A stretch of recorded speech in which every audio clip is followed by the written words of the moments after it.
2 days முன்னாடி பாம்பு வீட்டு பின்னாடி வந்திருந்துச்சுன்னு ஒரு வீடியோ போட்டிருந்தேன்ல, அதில் வந்துட்டு ஒரு சின்ன கிளாரிட்டி கொடுத்துறேன். நாங்கள் வந்துட்டு அப்பார்ட்மெண்ட்டில் இருக்கிறோம், ஃபஸ்ட்டு ஃப்ளோரில் இருக்கிறோம். அதனால தான் அந்த பாம்பு வந்துட்டு தூரத்தில் இருந்த மாதிரி இருந்துச்சு.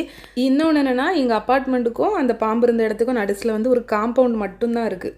அந்த வீடியோலேயே நிறைய பேர் சொல்லியிருந்தீங்க, இந்த பாம்பு வந்துட்டு திரும்ப வரும் அப்படின்னு ஒரு சிலர் சொல்லியிருந்தாங்க. அப்புறம் வந்து ரெஸ்கியூவர்ஸை கூப்பிட்டு அதை ரெஸ்கியூ பண்ணிடுங்க அப்படின்னு. ஆனால் அன்றைக்கி அது போயிடுச்சு. ஆனால் இன்றைக்கி வந்துட்டு மறுபடியும் அதே இடத்துல அந்த பாம்பு வந்துருந்துச்சு. பார்க்கும்போது ரொம்ப ஷாக் ஆகிட்டுங்க. ஏன்னா நாங்கள் வந்து நினச்சி கூட பார்க்கல. இன்றைக்கி வந்து நாங்கள் ஆஃப்டர்நூன் வீட்டில் இல்லை, வெளியே போயிட்டு வீட்டுக்கு வந்து கதவை திறந்து பார்க்குறோம். அதே இடத்துலேயே அந்த பாம்பு இருக்குது. இன்றைக்கி மறுபடியும் வந்திருக்கு. ஆனால் வந்துட்டு என்னென்னா, இந்த இடத்துக்கு அது அதிகமாக வந்துகிட்டே இருந்திருக்கு. நாங்கள் தான் கவனிக்காமல் விட்டுருக்கோம். ஆனால் வந்துட்டு நீங்கள் சொன்ன மாதிரி கேட்டு இன்றைக்கி வந்துட்டு ஒரு 2 hours கிட்ட அந்த இடத்துக்கிட்டே நின்று ரெஸ்கியூ பண்ணுறவங்களுக்கு கால் பண்ணியிருக்கிறோம். ஃபயர் அண்ட் சேஃப்டி கால் பண்ணியிருக்கோம், 108க்கு கால் பண்ணி அப்படியாச்சும் எதாவது ஹெல்ப் கிடைக்கும்னு கால் பண்ணோம். ஒரு நம்பருக்கு கால் பண்ணோன்னா அந்த நம்பருக்கு கால் பண்ணுங்கள், இதுக்கு கால் பண்ணுங்கள், அப்படி இப்படின்னு மாற்றி மாற்றி விட்டுட்டே இருந்தாங்க. ஆனால் இதுவாச்சும் எங்களுக்கு வீட்டு பின்னாடி இன்னொரு தோட்டத்தில் வந்துருந்துச்சு.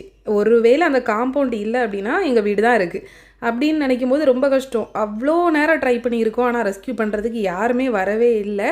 லாஸ்ட் வரைக்குமே வரல. ஃபைனலாக ஒரே ஒரு அண்ணன் மட்டும் கால் பண்ணி, நான் தூரத்தில் நிற்கிறேன், வரது கஷ்டம் அப்படின்னாங்க. இந்த பாம்பு வந்து அன்னைக்கு எந்த இடத்துக்கு போச்சோ அதே இடத்துல தான் இன்றைக்குமே போயிருந்துச்சு. ஹஸ்பண்ட் அந்த இடத்துலையே நின்று அது எங்கேயும் போயிடக்கூடாதுன்னு ரொம்ப நேரமாக வெயிட் பண்ணாங்க. ஆனால் ஒன்றுமே நடக்கலை லாஸ்ட் வரைக்கும். அதுக்கு அப்போ சப்போஸில் பாம்பு அடிச்சு எதாவது ஒரு பிரச்சனை ஆச்சுன்னா நீங்கள் அப்படி வரீங்களா மாட்டீங்களா? பாம்பு அடிக்கணும். அப்போ பாம்பு பிடிக்க நீங்கள் வர மாட்டீங்க, பாம்பு அடிச்சா தப்பா? பாம்பு பிடிக்கவங்க நீங்கள் வரணுமா வேண்டாமா? எத்தனை வாட்டி எத்தனை பேருக்கு அடிக்கணும்?